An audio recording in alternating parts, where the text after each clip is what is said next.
You are capable of so much more than what you think. You need to just take small steps, build small wins, build that confidence. Every little win leads to a bigger one, leads to a bigger one. Get a plan together, focus, and just demand that life get better for you and make it better. Don't ever sit and think about what if or be a victim.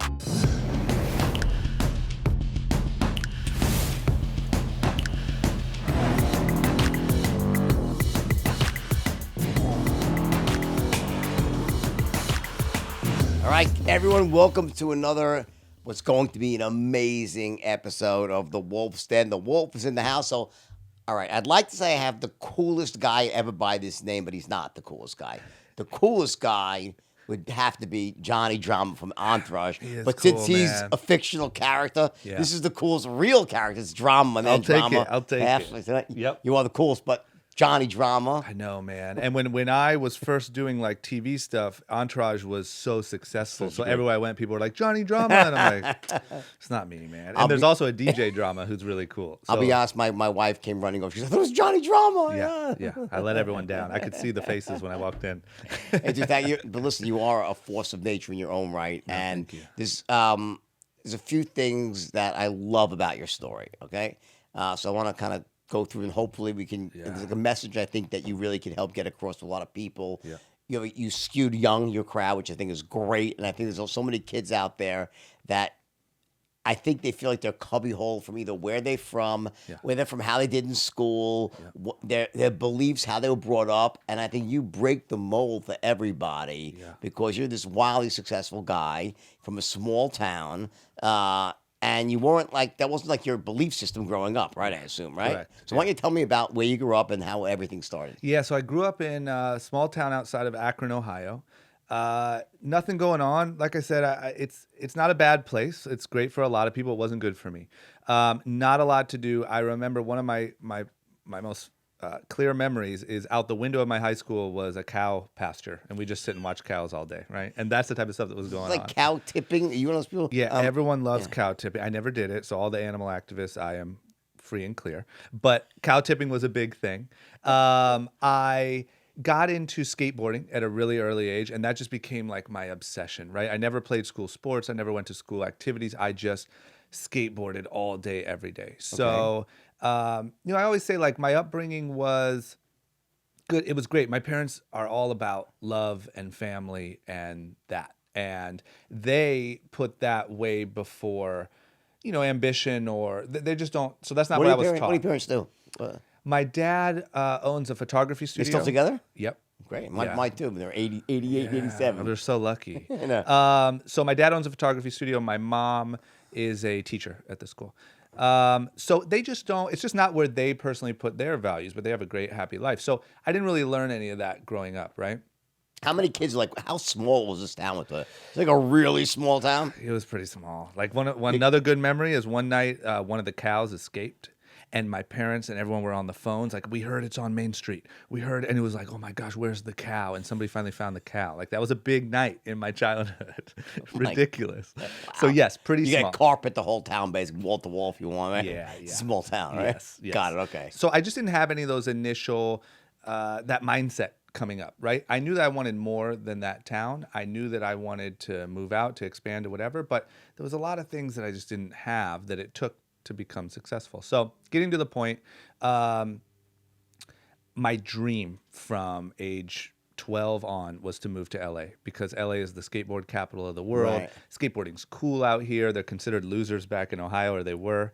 And I just couldn't wait to come out here and skate all day. And that was my dream. So my whole plan from 12 until I graduated high school was I'm moving to LA the moment I graduate. No college, skipping the day that everyone takes their SATs because I don't care. I'm going to LA and I'm going to figure something out. Right. So what year is this now? So I graduated in 05. Okay. So my plan got derailed a little bit right after I graduated high school. The following weekend, I had a really bad head injury from skating and was in a coma for 4 days and brain bleeding and skull fracture and all that stuff. What happened? How did that happen? I just jumped down a set of stairs and missed my thing, and I landed back on the board when I wasn't expecting to, and I just whipped out and just smacked my head. So I don't remember anything, luckily. I remember eating breakfast. I remember waking up 4 days later. And so I had severe brain bleeding and skull fracture and a blood clot in my brain from the bleeding and all this different stuff. Needless to say, I mean, when I woke up, I couldn't read. Food had no taste. It was like my brain reset. And it took like a month to kind of turn back on. Did everything came back, like food, the taste of food, everything came back? You're lucky. So I know. So now I feel pretty normal now. But it took a few months, to like really get everything kind of back and going. So they wouldn't clear me to leave because I had this blood clot. And they're like, look, it's either going to clear or we're going to have to operate on it. So come November, they're like, look, it's still not gone, but we think at this point you haven't had any complications. It'll probably just adjust. You'll probably just grow new, veins or whatever happens. I don't know. They're like, look, go ahead and go. If you go out there and you have seizures or you fainting or any of that stuff, you got to come back and get surgery. Okay. Exactly. That's a hell of a send-off, Exactly. So I just want to go You fall down bad. drooling on the side and convulsing. Let us know. It's time to come home, yeah. So that's the doctor's advice. All right, just hold that thought. We'll be back shortly. This is a quick one. Got to pay the bills here for all this great information you're giving. All right, guys, ready for this one? You're going to love this. I have another free gift for you. Free. Get this for free, right? Dashlane.com. I will tell you this. I am the biggest offender of this with passwords because, I'm older than you, probably most of you, right? I look pretty good. I'm 57, by the way, right? But here's the deal, right? I spend, I think I spend 20 hours a year. The average is 11 hours. I probably spend 20 hours a year changing my passwords, I'm constantly changing, forgetting, managing my passwords, except now I have Dashlane. Let me explain what Dashlane is. Dashlane is the Ferrari of password management systems. In other words, what you do with Dashlane, and this covers every device you have and every website you go to, every password, right? You make one password. And by the way, that password doesn't even go to them. They don't know it. I don't know how this works. I'll admit, listen, I go to a light and I turn the switch on. I'm not exactly sure what happens every step of the way. I don't have to worry that there's a guy over in the power station sending electrical energy based on a magnet spinning with inside an electric a coil with a magnet, right? And I know the light goes on when I turn it on. So I don't have to understand exactly what Dashlane does to understand that they never get my password, but somehow they have a system and it's fully encrypted with like the highest level of NSA encryption where basically you create one password and then every time you go someone, you're going to enter a password, you just use Dashlane. It's like the sort of the go-between between you and all these sites out there who are trying to hack. You hear this every day. It's crazy, right? Citibank, 200 million names, commas, nothing against Citibank, right? Other companies, it's constant hack. You have to hack. With Dashlane, you wouldn't be one of the people that got hacked and now had to change everything because your identity is being stolen on the dark web. That's crucial. And it's only getting worse. So with Dashlane, it's basically the Ferrari of password management tools. You enter one password through Dashlane.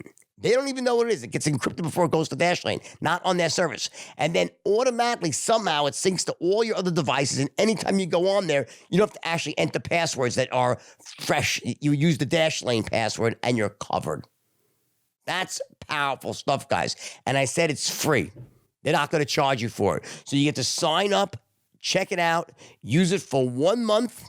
If you like it, then you start paying for it. If you don't like it, don't pay for it.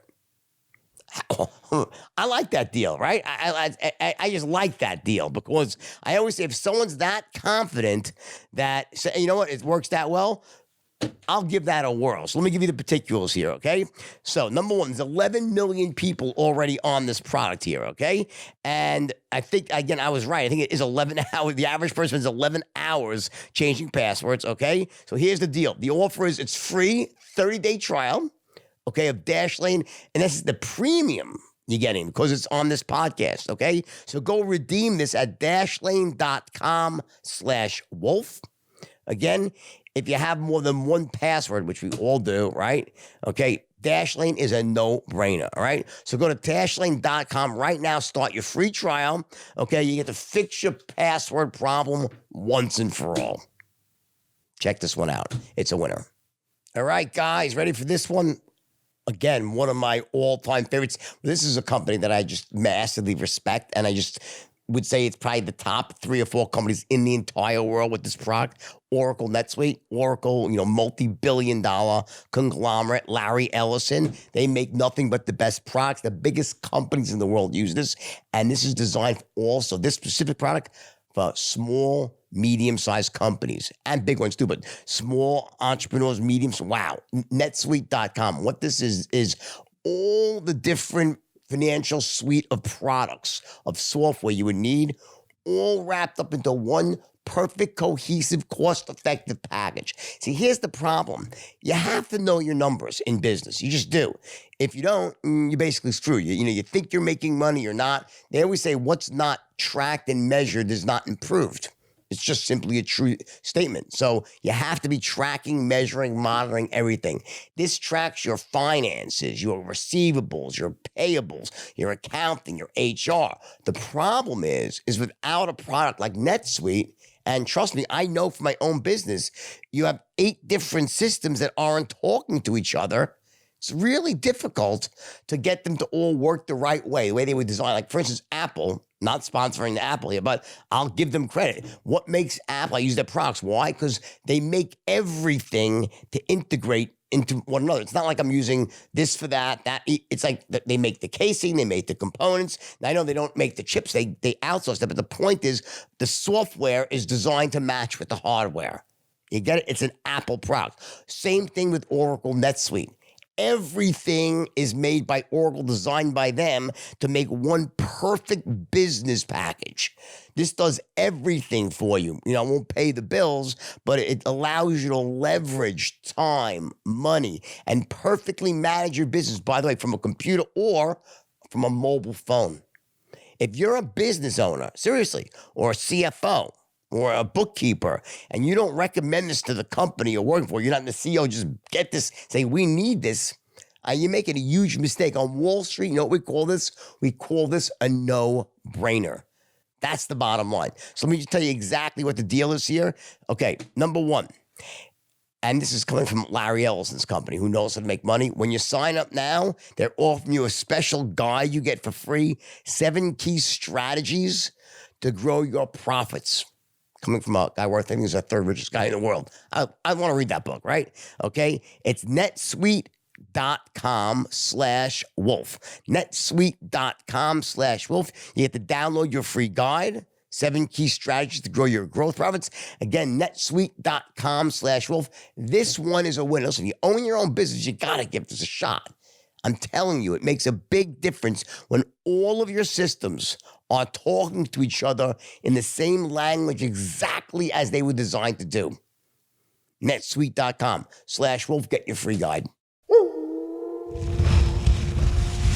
So I just wanted to go so bad that I went anyway. And so I moved here at the end of 18 in November. I was scared to death. I thought I was going to have a seizure and die at any moment. I was out of my hometown. You don't realize how much that mentality of small town is until you go to, LA seemed like it seemed massive. It seemed like the thought of driving here seemed insane.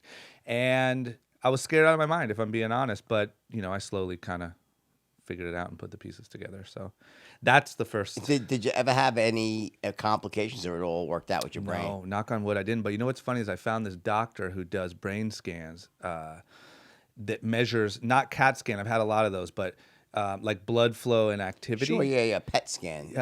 SPECT scan. Positron emission topography, Yeah, so I'm going to do the first one of those I've ever done in a week, and then he's going to come on my podcast, we're going to talk about it. Also, it measures like your brain as it's using oxygen. Yes. It can measure the uptake of oxygen. It's pretty cool. It's that. So I'd never done that. I'd never even heard about it. So I read this guy's book, and I'm like, geez, I wonder, there's all these stories about people with head injuries, and something like 60% of all homeless people have had traumatic brain injuries, and it really affects people. And so thank God I feel totally totally normal. But I'm curious if maybe you know what I mean? Maybe I'm operating at 70% steam I don't here. think so. You seem perfectly okay to me, but I have to say that doctor probably had this thing that goes down like the history of the worst bedside manner ever. Right? Right? Hey, listen, pal, you're free to go, but For real. just if you happen to be drooling, slurring, falling downstairs, let us know. Right? Yeah, if you die, come home. And I literally, like, you know that feeling when you stand up too fast, you get lightheaded? Yeah. Every time that happened to me, I was like, oh my God, this is it. I'm dead.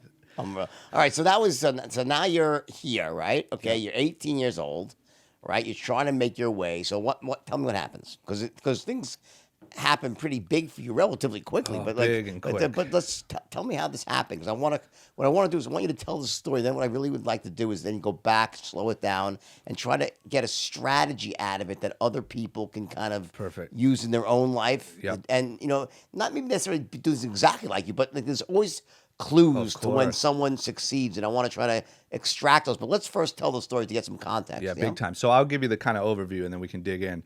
As soon as I got out here, I reached out to my cousin, who's a professional skateboarder. His name's Rob Dyrdek, Okay. who now is very well known. And I said, look, man, I'll do anything. I just want to live in LA. So I'll scrub your floors. I don't know if you need your dishes washed. Maybe you need your laundry done. So he was already really, I don't know, he was a big time skateboarder. He was a big skateboarder, but he wasn't like a celebrity like he is now. Okay. So he was just a pro skateboarder, and people knew him in the skateboard world. Outside of that, not so much. And so I reached out to him. I'm like, look, I'll do anything. So we end up connecting. I end up becoming his personal assistant. So I'm washing dishes, doing laundry, doing all that stuff. All of a sudden, they start filming. Him and his security guard, Big Black, start filming a funny video. At the time, it was like, let's film a funny video. You guys are really funny. Let's see if there's anything here.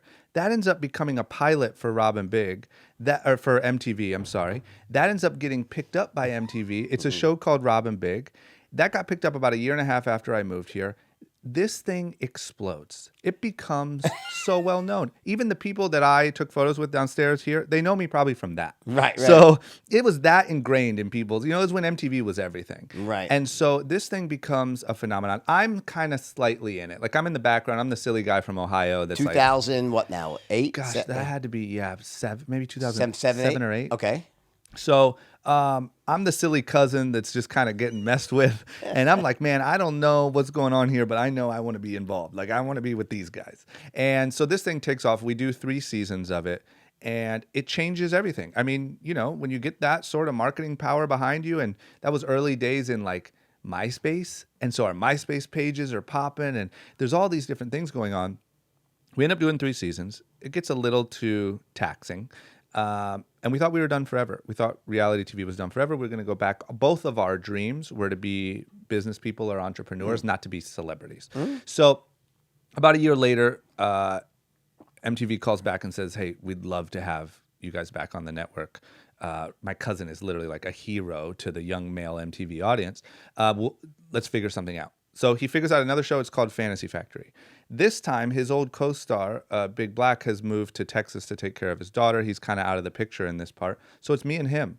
So at that point, I say, gosh, I see what this did for my cousin, for Big Black. This thing is a machine. If I'm a bigger part of this next show, this is my chance. I don't want to be a celebrity. I don't want to do any of that. But man, do I want to create a life here in LA and create something that can last for a long time. So I started coming up with ideas. We start working on the show. Getting to the point, the show launches. It's wildly successful again. I try a million different things. I tried microwave burritos. I tried men's accessories. I tried being a music producer. The idea that really stuck was my clothing brand, Young and Reckless. And I think it was just perfect. I think the idea fit the audience, fit the marketing, fit the everything. All right, just hold that thought for one moment here while we hear from our sponsors. We got to pay the bills after all, right? We got to pay the bills. All right, ready? We're back for the Old Faithful, one of my favorite of all, right? So, what do you do when you're about to get into bed with a beautiful girl, you dreams, you love her, right? Got that little performance anxiety. Maybe you drank too much. God knows what. I don't want to say you put too much up your nose because we don't promote that stuff on this show, right? I know the dangers of that. But there is an antidote to everything here, right? And that antidote is that little blue chewable pill, right? Called what? Blue Chew. This stuff is the best. Listen, 2 versions, right? The short acting version, which is like you use it and you're like, you have your dick is like, okay, let me use a metaphor here. Ready? You ever see the movie Braveheart? Remember when they have to knock down they're doing a siege of the city of York, and there's like 20 guys with a battering ram, right? And they just boom into the boom. They knock down this giant castle door. You take a blue chew. That's what your dick is like. You're like the battering ram from Braveheart that knocks down the castle door at York under the siege. Watch Braveheart. I'm telling you, that's what you like. It's amazing stuff, right? I actually, I don't want to say it, but I used it last night. I admit it.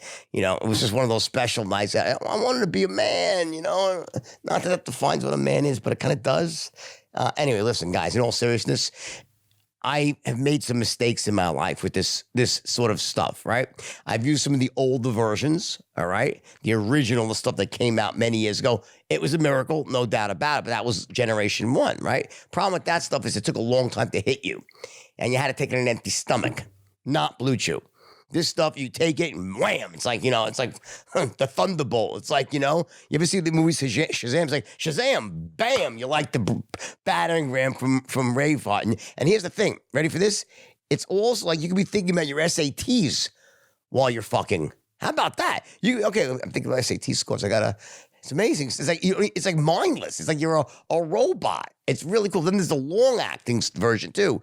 The stuff they call like Le Weekend, right? You take it on a Thursday night. It lasts like 3 days. You're like that. But also, it's like you're hard for 3 days. It's like, you're only hard when someone like rubs your arm a little bit. That's all it takes. You're there. But you're not walking around with a hard on. That would be a little bit ridiculous right now. Excuse me. What's that in your pants? No, nothing. Nothing really. Anyway, listen. Another mistake I've made. I tried to buy some of the older versions online, right? I saw an ad. I ended up being an Indian company, right? They got the stuff in China. Their shit didn't even work, and that's embarrassing. Imagine you with a girl. She sees you take a Viagra. I'm going to take 1 and you can't get hard. I mean, or like you'll say just like you're a one-shot, wonder, like without Viagra. I mean, I'll admit it. My younger days, maybe I could go 3 or 4 rounds. Yeah, without this stuff, and once I'm done. It's just the way it is, right? And don't lie to me and tell me you're not like that if you're over the age of 40, okay? And if you're under the age of 40, you're probably not as good as you think. Just trust me on that, all right? And anyway, and also, I would never say that it makes your dick bigger. I won't say that, okay? Because that would be but I think it does. It's just my own subjective claim. And I had this talk with an amazing guest on. What was his name again? Simon, was it? I think Simon, we told him this. There is that extra ½ inch that comes from full, excitement and blood flow. Well, think about that as well, okay? The last thing you want to hear is it in yet? Okay. Anyway, right? So that's the story. So here's the deal. This is made in the United States, and you're not actually having to call some pharmacy in India, like India, Bhopal, Mumbai, where they'll never stop calling you. This is the United States. You're going to speak to a U.S. physician, all right? And they'll make sure there's nothing that, contraindicates them prescribing it to you. They'll tell you what you should have. It comes to your door discreetly. And here's the best part of all. Ready? It's free. How about that? The first order is free. I mean, come on, guys. And ask yourself this. Why wouldn't you give this a shot? Seriously. Why not? Give it a shot. All you pay is the $5 shipping and handling. You have a U.S. physician with you on the telephone. You give it a shot. I promise you, you take one of these pills, okay? And believe me, you are going to feel like the studliest stud in the world, and your wife or girlfriend or whatever, or your boyfriend, whatever, will appreciate it like nothing else. This is the real deal, guys. I am confident in saying that. I'm not embarrassed. I mean, I was so happy when this stuff was originally invented many years ago, but in this form, the chewable form, where you can get it from a doctor in the U.S., from a U.S. pharmacy, and you get it for free the first time. If you don't do this, you have to say, what am I doing? I'm just lazy. I'm not willing to just dial a phone or punch a few keys in the internet. So here's the website, guys. It's go to bluechew.com, BLUECHEW.com, promo code WOLF. Trust me. Get your first order free. It's on me. And tell me if you don't have the best sex of your life. BlueChew.com. So you say you in the show, 'cause I'm No, I'm too it's old. okay. Yep. What was the name of it? It was called Fantasy Factory. Yes. People probably saying he doesn't know fantasy. What's wrong with you, right? Okay, I don't, guys. I'm sorry. Yes. What was Fantasy Factory? So the idea was this. My cousin was always a very business-oriented pro skateboarder. Okay. So his dream was, could I have a private skate park that had offices attached? So I could do business and I could go, kind of how you have your beautiful place and then you have this beautiful beach. Yeah. A skater's version of that is Sure. these beautiful offices and then a skate park and you can just skate all day and work. So, Got it. So when this idea for the show came, he's like, oh gosh, this is the part, like we can put this on steroids now and we can make this Willy Wonka's chocolate factory. Is this actually some footage here? Let's check Oh it out. yeah, there it is. There it is, wow. man. It's literally like, it was like a Willy Wonka's chocolate factory. Is that Rob? Yep, that's my cousin. And that's the tour. That's like the office area. Corporate people. Assistants today. Yeah, and then we'll see if he shows the skate park. Pretty cool. Yeah, so it's just every skater's dream, and it became every especially young man's dream. You know what I mean? Because then it turned into zip lines and foam pits and trampolines, and like we would just buy any crazy toy. Here he's about to show you. We would just buy any crazy toy and bring it in there because it was a 25,000 square foot warehouse. How old is he? How much older is he than you? He's 13 years older than me, so he's 45. Got it. So he wasn't a young guy when he was a There it is. Look at all that. Wow. So you got a foam pit, you got one of those blobs that people launch people into a lake, but we would do it into the foam pit. We'd have dogs and all of our homies over skating, and yeah. That's awesome. So yeah, he was young. He was young, I guess, in the grand scheme of things. Yeah. But Great skater? great skater. But old enough to have this vision. Yeah, okay, got it. So look at this stuff. This is the type of stuff we were doing. So then that becomes life. And what I always say is, like, when you said, well, how'd it go when you got here? It was like those first 8 years of my time in LA, thank God, were insane. It went from like small town worrying about where cows are running away to this, Right. to MTV, to people knowing who you are, to trying to launch businesses in like no time. And that was my college. That was my everything. So You know what? Let me stop you for a second. What you said something like that you took very much for granted, almost like, so when you have the success, the show ends. yeah. Right? And they said, yeah, but I knew, like, I knew what I wanted to, like, I saw what could happen. If he was going to do a new show, I had to be a part of it because I knew what could be.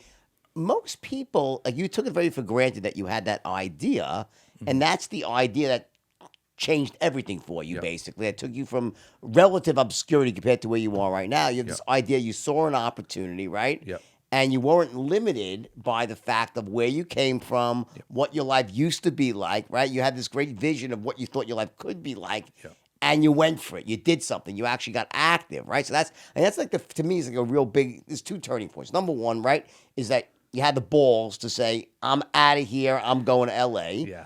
But a lot of people do that. They will do that. But that's it's commendable, but it's not uncommon. Yep. But what's more uncommon though is what you did though. Is that when you actually had an opportunity, and then the opportunity, it was a little blip of notoriety, but then you were like, you didn't let it go with that. You actually took it to the next level. You saw an opportunity, and you seized it, right? Big time. So the two lessons I learned from that is, number one, I saw a lot of people, because we were around a lot of famous people. Right. And now I've been doing this for years. I've seen a lot of people that get a little bit of success and stop. And I think that kills. It's kind of like that saying, don't let good be the enemy of great, or something like that. It's like, I've seen kids who are Or high as I school. say, average sucks. There you go. I love that. It's like, how many people are there that were high school football stars and peaked? Like, that's, you know what I'm saying? Because That's my point. In other words, is that you, like, a lot of people will get to that point where they say, I never got my shot, but they actually had their shot. Yeah. In other words, there was something in front of them, Yep. but for whatever reason, they didn't act on it. They didn't see it. They thought too small, or they didn't have the balls just to say, you know what, fuck it, I'm just gonna go for it. Yep. So when you approach, I didn't know who Big Black was, but so Yeah. he was out of the scene now, right? So so Rob needed a cohort, Yeah. So you basically position him, I'm that guy, right? Yeah, big and you time. turned yourself into that guy. Yeah, big time. And I You was made scared yourself. to death. You made yourself interesting. You put yourself out there for ridicule. Yeah. 100%. There you And go, I man. did the stupidest Right. shit.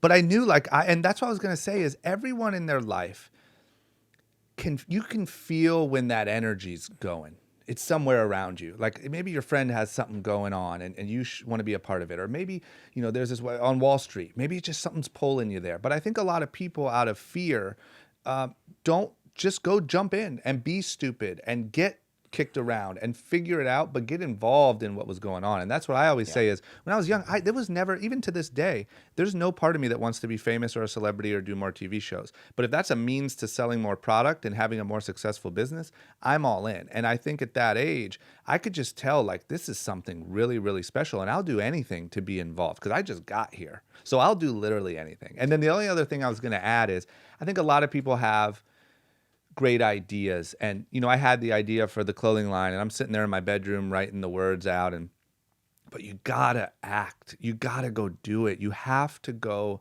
look stupid and sound dumb and not know what you're doing. I went around trying to find business partners and I'm 22 years old. I sound like an idiot. But at the same time, I kind of have this ego because I'm on TV, but I have to let all that go because I'm not anything when I walk in this office because I'm out of my league now. Right. So I got to go in there now and get kicked around all over again, find business partners, figure out how the clothing business even works and really put some things into action. And it's something I still try to do today. I have a lot of ideas right now and I find I can feel a little bit of a tug on me that says, no, don't do it. Everything's fine now. People like you. You have a podcast. You have success. Just don't put yourself out there. What if you make a stupid mistake and it all crumbles and everyone knows you're stupid? That's so dumb. And I think that's the thing that I'm always fighting is you got to get out there and So let's go.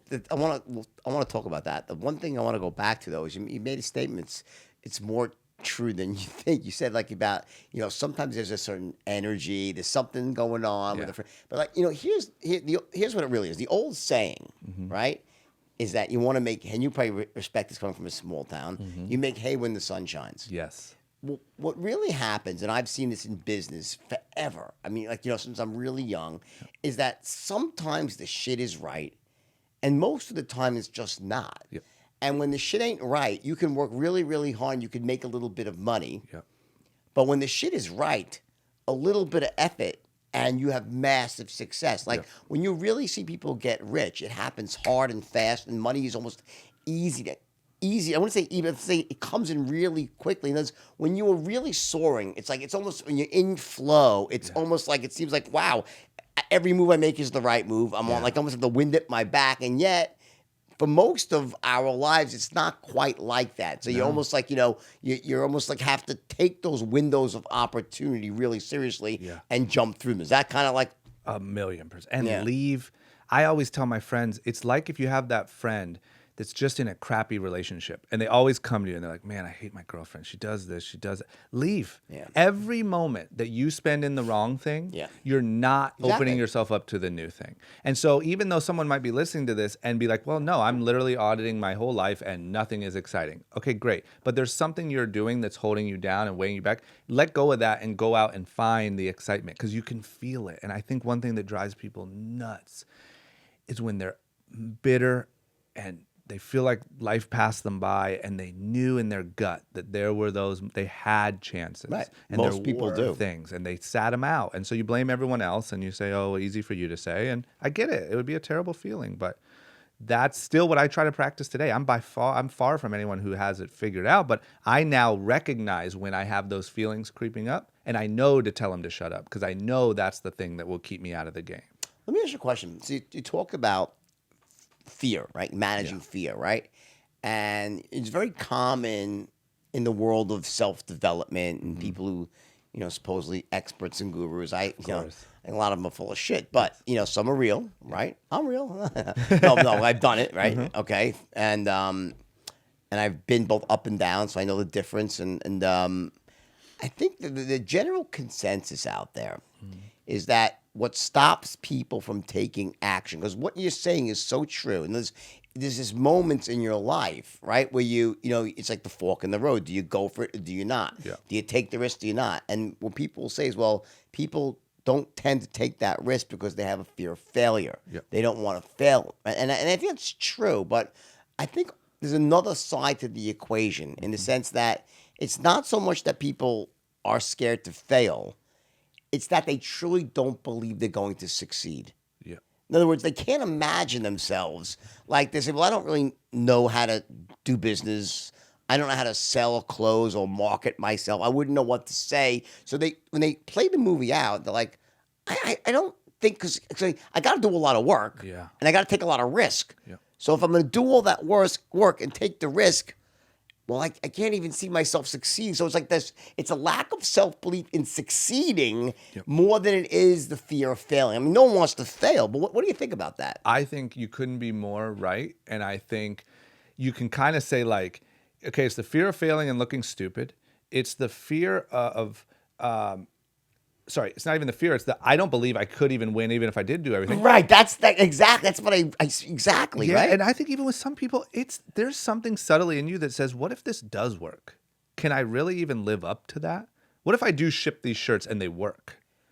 I'm not ready. I like worrying about what I have to worry about right now. I don't want that level of worries because we all know, right? Whatever level in life you're at, you just have a different level of worries. No doubt. Period. Right. End. Yeah. And I think there's something in people that's like, gosh, man, I don't want that level of responsibility. I'm fine with my worries now. And I don't want those worries. And I think when you stack, it could be any one of those things, but all of them are reasons not to do it. When the reason to do it is like, what? Because you know you should. It's hard. I get it. Well, that's a good point. So you bring up a really good point on terms of the worry. Like, people say, I don't want everything that comes with success, meaning I'm just going to have more problems, bigger problems, right? It's like, telltale signs of limiting beliefs about money and success. But let me ask you a question, all right? Now, as a person who's been there, done it, what would you say to someone who's thinking that? Would you say it's absolute bullshit and what's the truth? The truth of it? The truth is this is going to sound a little dramatic, no pun intended, but to me, it's the only option. Because there is something, I don't know, I'm not this smart. So what I do know is that there's something inside of us that knows. You just know. And you know when this is an opportunity you might want to take. This is an idea you might want to try to execute. This is a point where I could learn, grow, evolve. And I think what you're supposed to be, in other words, right? Like you almost know in your own, you're meant for more, like that sort of aspect. Yes, of it? and I think in my mind, like if you really look at the universe, once again, warning of me sounding way out there. No, you don't sound way out. You don't sound way out there at all. You're speaking truth right now, so keep going. So if you look at the entire universe, everything evolves, period. Plants, trees, stars, literally everything. And I think in us is this natural urge to evolve. And I think you can feel when there's an opportunity to evolve. And I think that the feeling of not evolving because you become a victim of fear and all of these forces trying to stop you is that is misery. So you're talking about what you're doing is you're authentically saying something that's a buzzword for many people. Either you grow or die. Yeah. But you're saying it authentically in a way that I seldom hear people speaking like that. But that's the truth behind either you're growing or you're dying is a sense that we can't be static creatures. We're not meant to be static. Yeah. So either we're expanding our knowledge, our opportunities, we're moving forward, or we're moving backwards or contracting. You can't just stay pat and say, I'm happy now, or at least I'm not miserable right now. So if I just stay where I am, I'll be okay. Yeah, you can't. I mean, I've never met a baby that said like, nah, I'm not going to try to walk. I'm cool sitting. Right. You know what I mean? I like crawling is kind of for me. I'm 12 years old now, still don't care about walking. Right. It's like you just do it. Right. And so I think it's the same way with, I wonder what it'd be like if I started that business or joined this sports club or did this thing. It doesn't all have to be business. It's just growth and evolution. And I think you feel a call to it. I think all of those things we just outlined are things that try to keep you from doing that. And I think the name of the game is to master not listening to those and listening to that inner voice. And that's where happiness and the meaning of life and all that stuff comes from. I really do. And I think the other alternative is misery. And I think all of the misery that you see with violence and gangs and drug abuse for the sake of drug abuse and all these different things stems somewhere at the root from a lack of purpose and growth and meaning.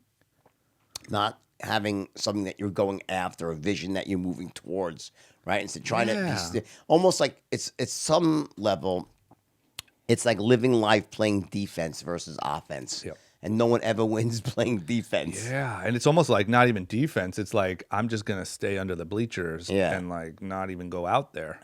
You know what I mean? And maybe at least playing defense, you'll I know get exactly what you mean. the shit kicked out of you a couple times and get tougher. You know what I mean? But yeah, I just think it's a natural. I don't have like you said about the motivational people. I'm not that guy, and I haven't mastered like how to make these things sound really pretty. But I do know that for myself and everyone that I've talked to, That's what I like about what you're doing, though. You're saying it in a real way. Yeah.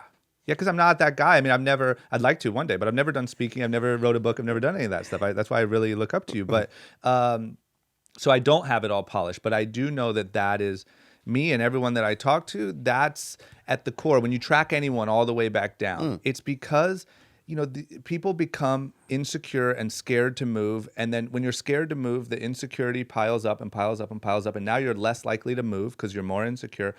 Security and growth and confidence comes from small wins and comes from learning that you just did something that you didn't think you could do yesterday. And I mean as small as like I read a book front to back.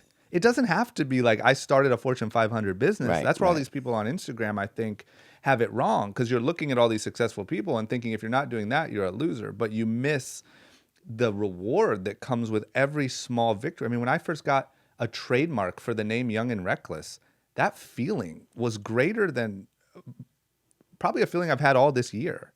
So it's those little wins that you're moving forward, and that fuels the next thing and the next thing and the next thing. And one day you look back and you say, wow, look what I did. That's interesting. And then you're talking to Jordan Belfort on a podcast and you're like, what the hell? I remember, listen, so what you're saying is so true. Like I forgot some of this. I'm old, but I keep saying that because you're young. But I remember like when I first started my meat business, I was 21 and we went to this accountant, right? Yeah. And he was like a old Jewish accountant who knew nothing about the meat business, and we explained to him the model, and probably didn't really properly explain it. And he looks at the two of us and he says to us, "Well, it sounds like you guys are going to be rich." We're like, "We're rich." We're like that feeling of just actually going to see a professional and telling him your idea is almost the start of it right there. Even though it turned out like that we made every stupid move after that. But the point is like I'll never forget that feeling. There's a certain feeling. Let me go back to this one thing that you hit on that's really profound here, okay? You talked about people not wanting to essentially, let's say, fearing success in the sense that if I get richer or I grow myself, my worries will only become bigger and more profound.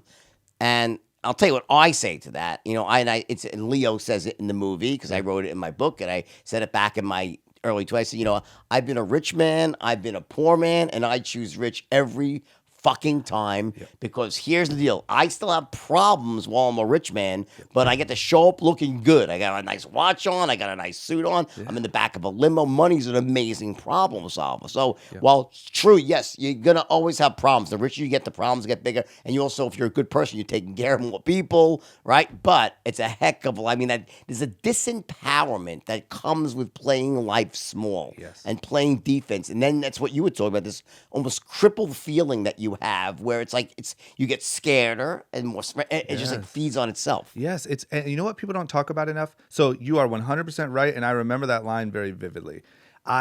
Same thing, and I would rather be rich every single time. Yeah, of course. The other thing that people don't talk about is, yes, more money, more problems. Yes, more responsibility, bigger troubles.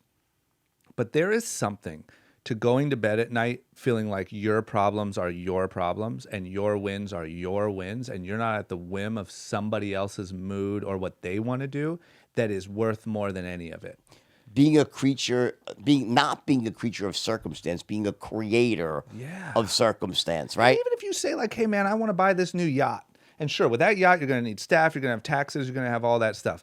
There's something to knowing that that's your decision. And if you're going to lose because you didn't think about all the bills, that's your loss, and you're going to bounce back. And if you're going to win, that's your boat, and those are your people, and that's your thing. And once again, this isn't an ego thing. It's having your life. It doesn't matter if your version of that is back in Akron, Ohio, and you own, you know what I'm saying? There's something about life being under your control that feels good. It's the opposite of a victim mentality, basically. Yeah, big time. Yeah. Right? It's like not allowing anyone to dictate your circumstance, right? Yeah, it just feels let's good. get into strategy right now, because so here's the interesting thing you said. Mm-hmm. I agree with every single thing you've said so far, right? You're a real dude and you speak truth, and I love that, right? So you say you have no formal training, but I'll tell you what, you know 1,000 times more than 98% of people teaching success out there, because Yeah. you've actually lived it and achieved it, right? So let's go back to this point when you have you saw opportunities, right? That's like inner game. That's like, I look at that as the inner game of success.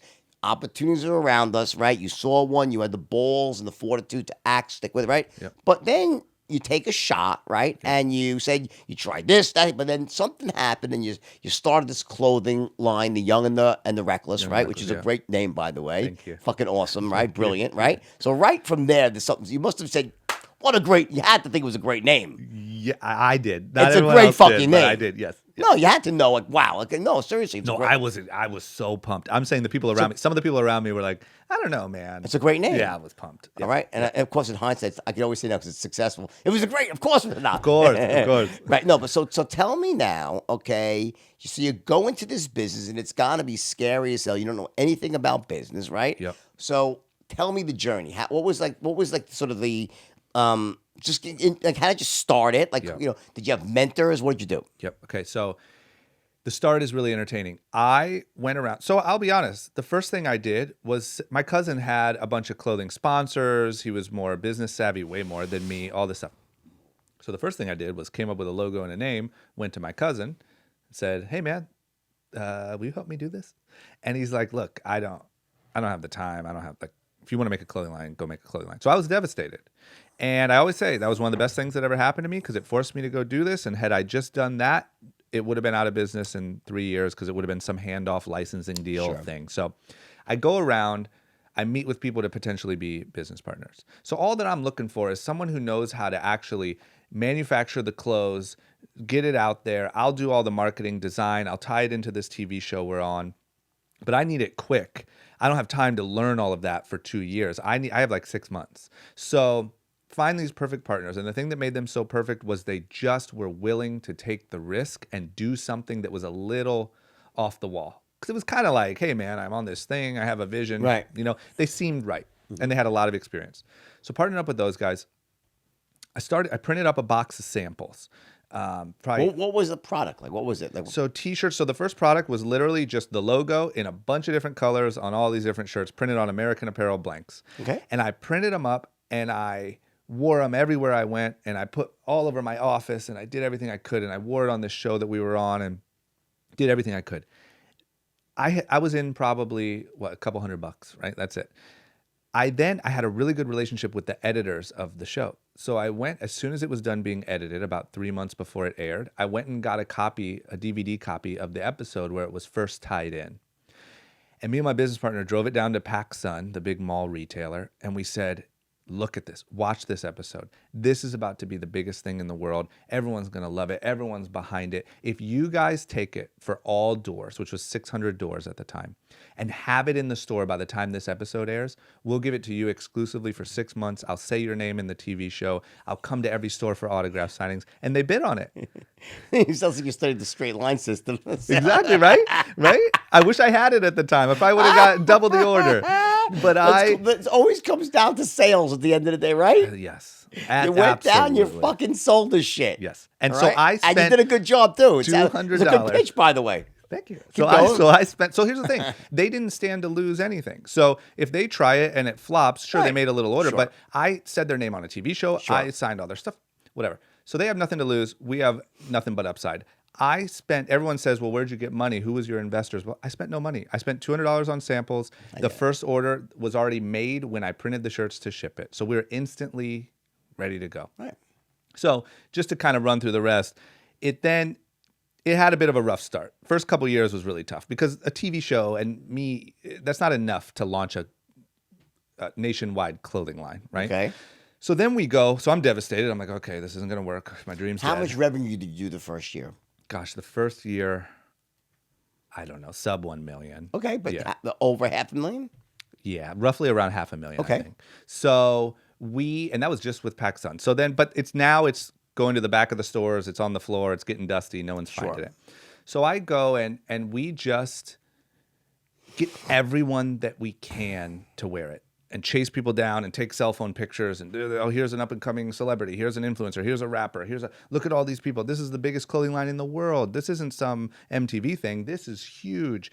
Then we do a project with the rapper Meek Mill right before his first album came out. And that was a big one for us because he was just about to blow up and we caught him at the right time and he was wearing the brand and riding dirt bikes. It was just so perfect.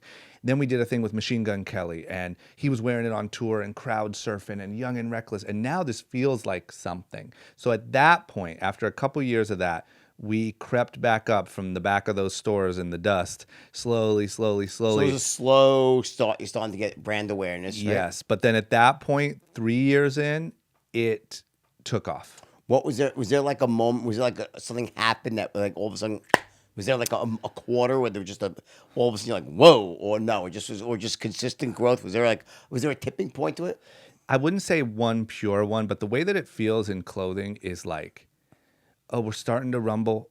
Oh, we're going, the snowball's getting bigger. Okay, we got some action here. And then all of a sudden you're just untouchable. Like, it's just like, and I don't take that lightly, but I mean like all of a sudden you can do anything and it'll sell. And it's just like, you can't ship enough shirts. You can't ship them fast enough. It's just going and going and going. And actually part of my problem was I didn't know exactly which one thing it was, so I couldn't go recreate it. So it was just like, okay, we'll just do more then. Just get more people, more artists, more people who represent the brand, and just keep this train going. And it just hit that point where it became, I think humbly saying, I think the majority of young people that were in that time frame know the name Young and Reckless. They know what it is. If they bought it or not, they know it exists. So I know this business really from Steve Madden Shoes, right? Yeah, So I yes. started Steve Madden Shoes. Yep. And there is that tipping point, but part of it also has to do with just getting enough product out there into stores that people can actually buy it. In other words, what happens a lot in the beginning, there's just no product out there. So like there's like, there's like this advertising. So you're talking about like, your marketing campaign was a very grassroots type of campaign, right? Yeah. Just guerrilla style going out there, getting celebrities, influencers to talk about it, where it be seen with it, right? Yeah. Were you doing any supportive, like organized advertising, just that guerrilla marketing? Gosh, in the beginning, it was just that. It was right when Instagram started, and we're just chasing everyone down with cell phones, asking for pictures. The only formal stuff we did was, we would make POP in-store signage for the brand and do everything we could that way. We were always doing autograph signings at the stores, but that was it for such a long time. And was there? Was it like a ton of different styles, or was it like a couple of fast movers that were selling? What was the mix of products? So there's always, even today, there's always the leaders, and then there's kind of this like halo, trail. So it was always hoodies in the winter, tees, hats were on fire. Now we've obviously expanded to, denim became a massive business for us that we didn't really expect, and activewear for women and all this different stuff now. But especially at the time, it was pretty compact. It was probably 25 different SKUs, and you'd have the 2 or 3 just heroes that you couldn't keep on the shelf, and then that would kind of halo the rest. All right, so let's go back. So now, so you have this. What's the year that you hit? What's the year that you hit the tipping point? When is that? That was probably 2013, 12 maybe. So things start to really rock and roll, right? How many employees do you have at this time? So that time probably 50. Okay. Yeah. And where are you manufacturing everything? Domestically or foreign? A little bit of both. Okay. Yeah. So all the printing, all that stuff is done here. All the tees, all the hoodies, denim, that stuff is China. Got it. Yeah. Okay. So, and it's all located in California, right here. The business. Where's your operations? Yeah, everything's here in California, right? Yep. So, how does it go? Explain to me. So, as a guy, you know nothing about business, right? Yeah. So, how did you? What was your strategy? Right, to go from, let's say, from 500 grand, what were like the steps? Like, did you hire someone? Did you give equity away to someone? Did you give little chunks? What did you do? So what I did is I tried to me and my partners obviously had shared equity. I tried to just hire talented people that had done it before. So I hired people from other brands. Like, for instance, one of the big things was hiring a salesperson from another brand that was in a similar space to ours. So they knew who to go to and get your stuff out there as the market. So now our 6 months is up at PacSun. We go to Tilly's. and we say, hey guys, this is a big thing, blah, blah, blah. And now the cool thing is it's already well known because PacSuns and Tilly's aren't far from each other in malls. So they've been walking by seeing it. Yeah. So now you go to them and they say, the way it works is they say, all right, we'll do a test. We'll buy it for 50 doors. We'll buy 10 pieces a door and let's see how you do. And you wait 2 weeks, you see how selling is. Okay, we'll take it for 75 doors, then 150. So now you grow that. Then you go meet with Macy's. Same thing. Show them all the clothes. Tell them why it's the hottest brand in the world. We'll give you 25 doors. Go, go, go. Same thing with the Buckle. Same thing with Dillard's. Same thing. So that's kind of the model of how to grow.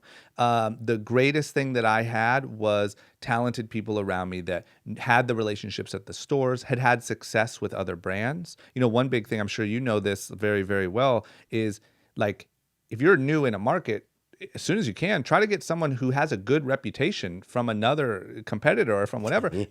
Tilly's loves the guy who sold them all the whatever the brand was. Yep. So now you have that guy walking in, doing the sales pitch, doing autograph signings at everyone's store, and just growing the thing. I mean, to answer your original question, it was a lot of just one foot in front of the other. Yeah, and risking looking dumb and saying, you know what, I don't know, but who really knows? Like, let's just get into it. Did you ever go down the road of trying to open up in your own stores for the Young and Reckless? We never did. You never did it? We did a showroom on Melrose up in LA, and it was great, but we never, what happened to us is we never had the bandwidth to really do it right. So I didn't need the growth. I still had so much growth in other people's retailers. Right. And then before I ever got to that point, retail started contracting and having trouble, and now that's a whole different monster.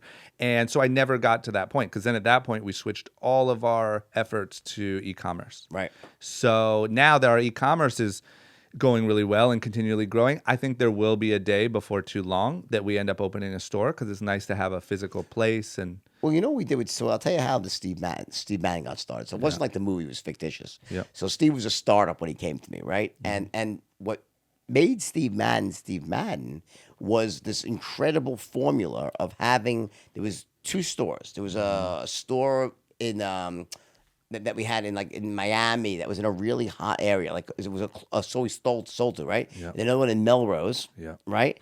And what you would do is you'd put stuff in there and you'd get these early reads on what was hot. Yes. And you would see what would sell. You would know right away. You go to these trendy areas, ultra trendy areas. You find out, like, put 6 shoes in, you see which one sold. Yeah.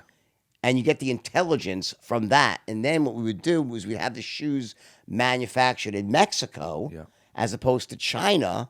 But and while it's more expensive, it would take you 6 months in a slow boat from China versus 6 weeks from Mexico. So we could beat like 9 Western Butlers. You'd beat them into the soul. We said to Macy's, hey, we know what's selling. This one sells. That one doesn't. And we could deliver fast anyway. And then what happened is our own stores, the Steve Madden stores, right?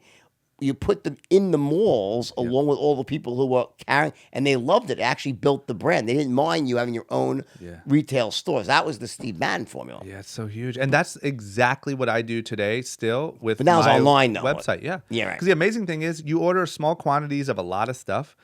The moment you get a read on what that sell-through is, which you can get it up to the minute now. I don't have to wait for PacSun to tell me. Exactly. Then you double down on the order. You replenish on those ones. You let the other ones burn out. And then you can go to all your retailers and say, this is hot. We know it's hot. Right. This is already working. Look at all the social media support. Look at all these different things. This is a proven success. So now it's just it's the same strategy, just in reverse, kind of, What was the most important lesson you learned in business early on? Like, let's go, there's different stages, right? In the first year or two. Yeah. What was the biggest lesson that you learned?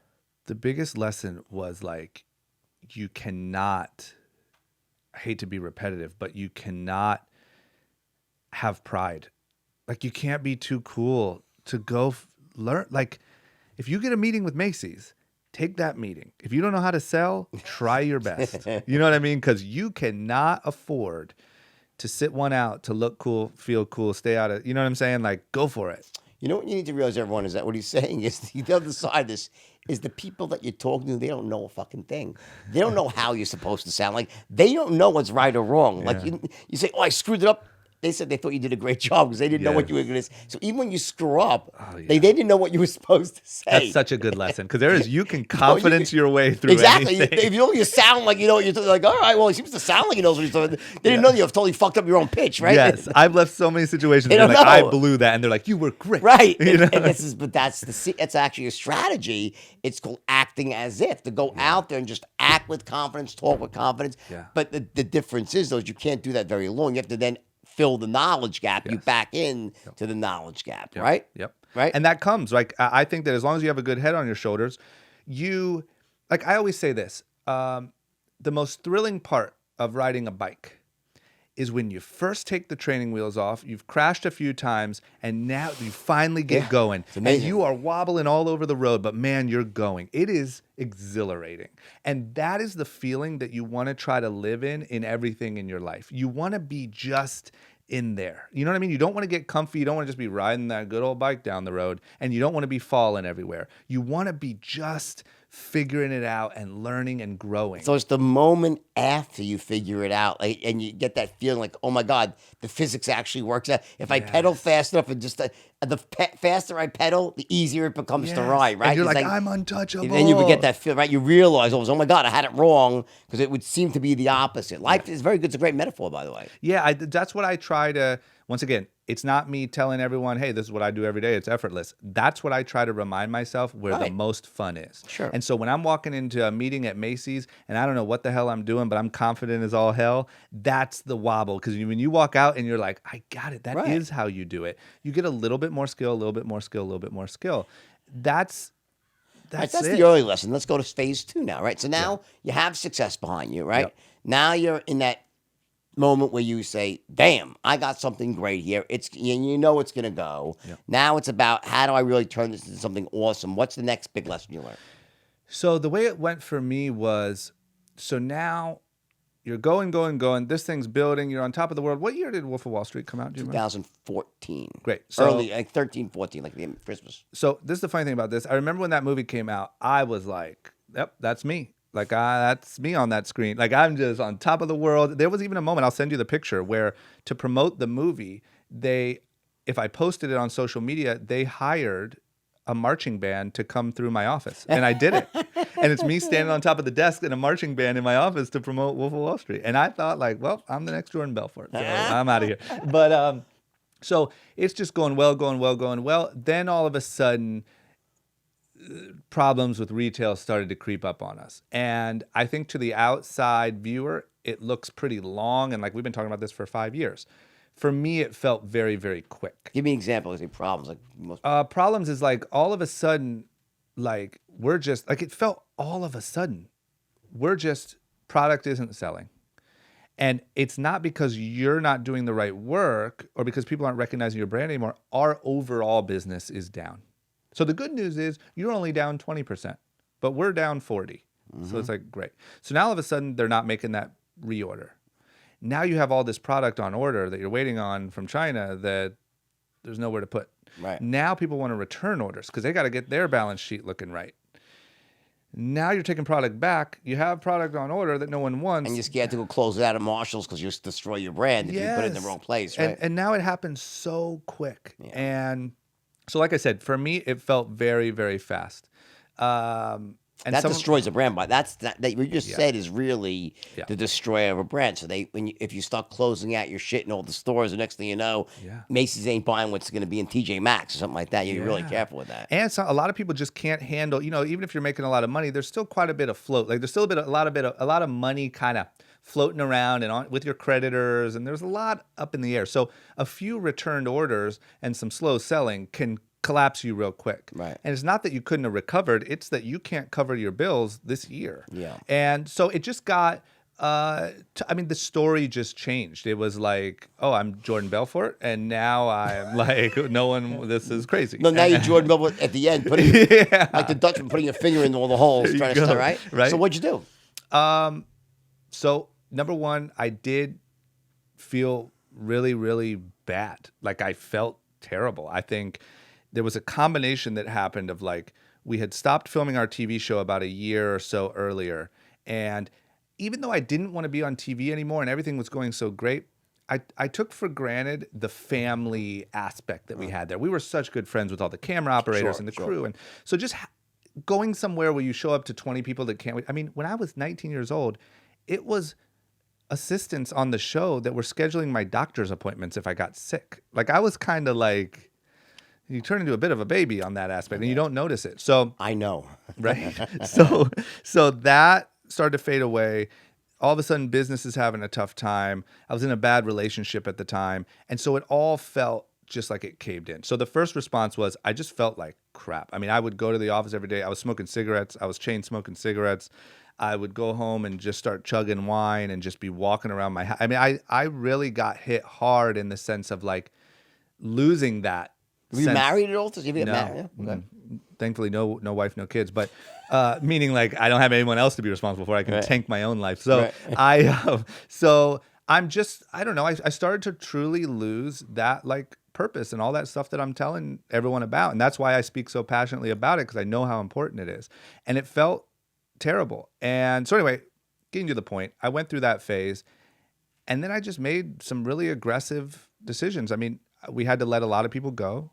And the thing that sucks so bad about that is they didn't do anything wrong. Right. You know what I mean? It's like you did everything right. In clothing is a lot like I always say like a record label. Like when you're really having fun in clothing, you're in Miami, you're in New York, you're having the time of your life. And those become your really good friends. And so to sit and say, you know, there's just not a spot for you here anymore and we're trying to whatever, and they didn't even do it, it's tough.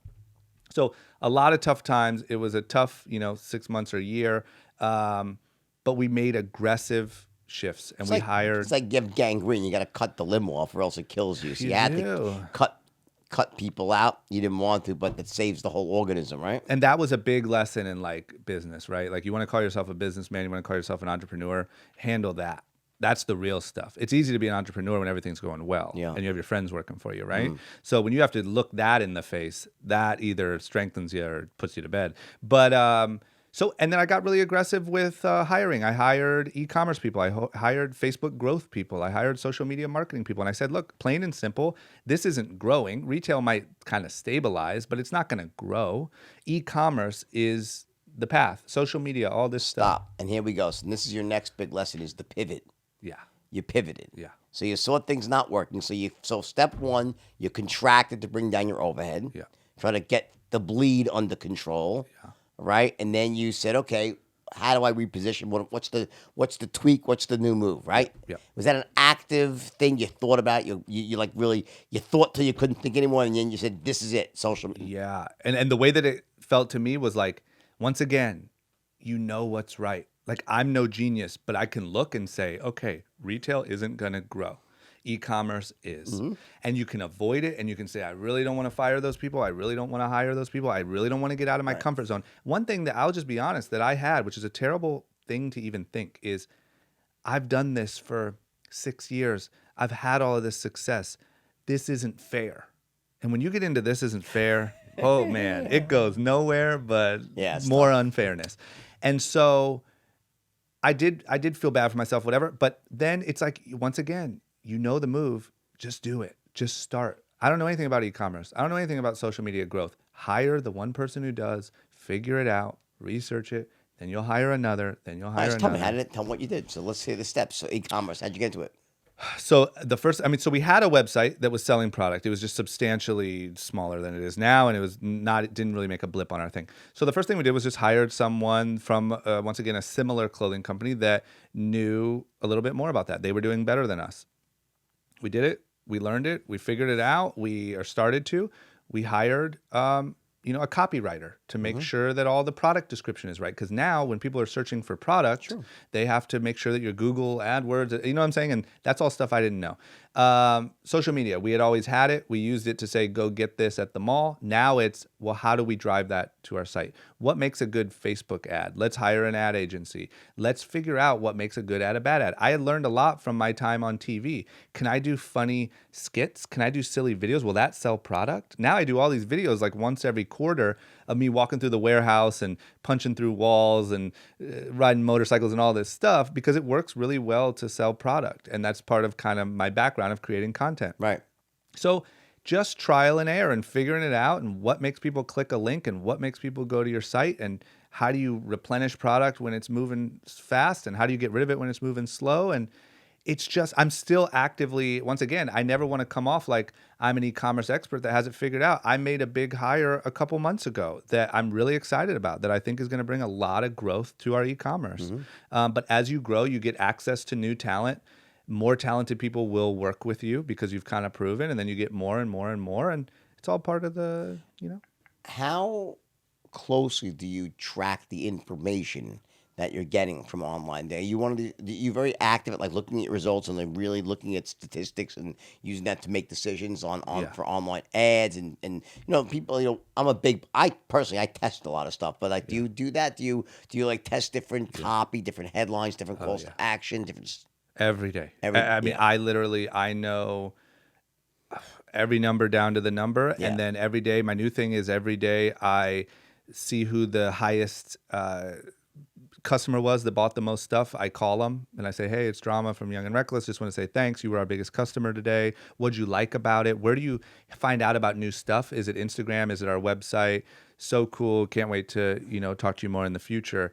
And even that helps so much. Let me ask you a question. So important lesson here. So if someone had said to you, hey, Drama, in 3 years from now, you're going to have on a really successful e-commerce store, you'll be tracking all these different numbers and algorithms and act. What would you have said to that person? No chance. Zero chance. What the fuck? Right?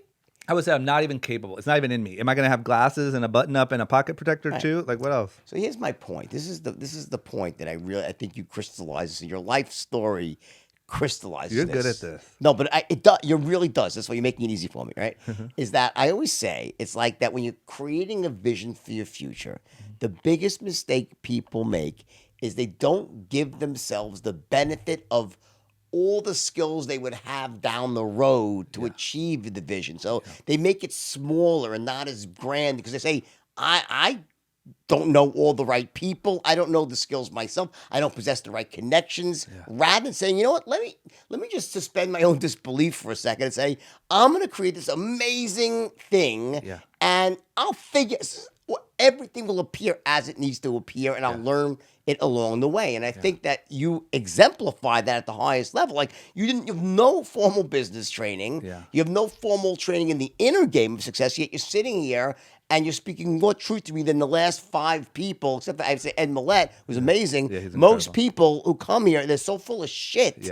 Okay? And I should say some of them really great too, though. There are some great ones also, right? But a lot of people, but you have very few, there's zero formal training. And it comes down to the greatest truth of all, is that when you're moving towards something in life, if you're really willing to do the work, and just put yourself out there. Like you learn the stuff and you make the connections along the way, right? And you have to design the vision, giving yourself that benefit. What do you think about that? I mean, you couldn't be more right. And 2 things that I have sort of noticed is, number 1, I think it's important, if you can, when you start a business or you go into the adult world, have a reason why you're doing what you're doing. You mean like Pornhub, adult world? So when you head on to I've never been there Pornhub, myself, but I heard about it.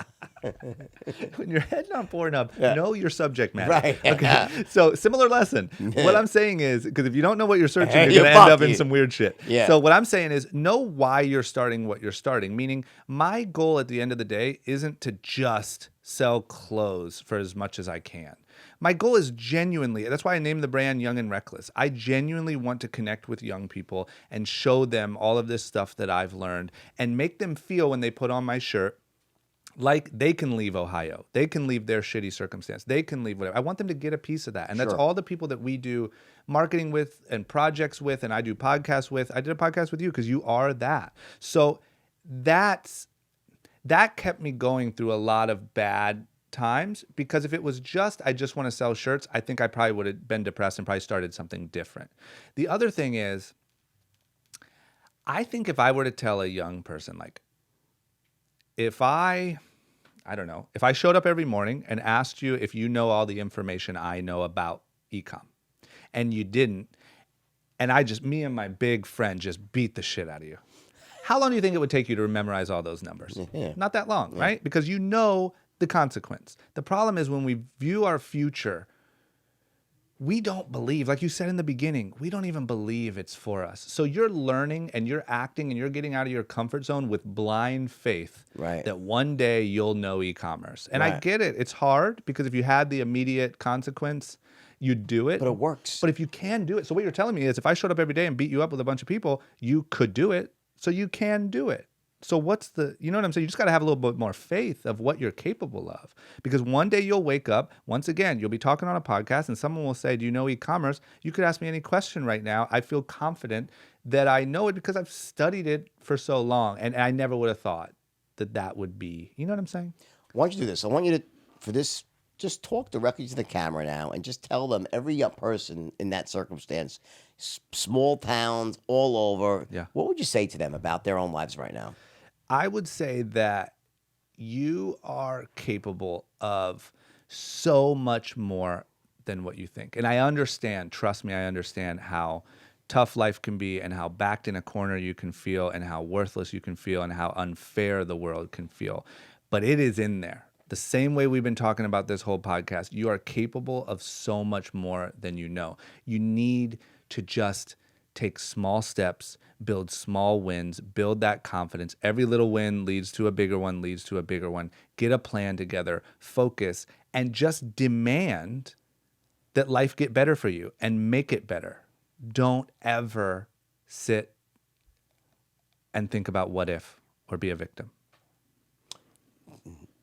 I have nothing to add to that, which is a very rare. Ooh, that's good. That's good. Dude, listen, you are inspirational. You're a great guy. You're authentic, and you're like one of my favorite people I've ever had on my podcast. So thank you for coming. It was great, guys. It was another great episode. This is special. How do they find out? What's the name of the website? Young and Reckless. RECKLESS. We'll put it up here. We'll post it. The podcast that you've been on is Short Story Long. Everyone should buy this guy's stuff. If for nothing more than he's just awesome. He's an awesome dude, and the stuff looks great. Okay, thank you for joining us. Yes.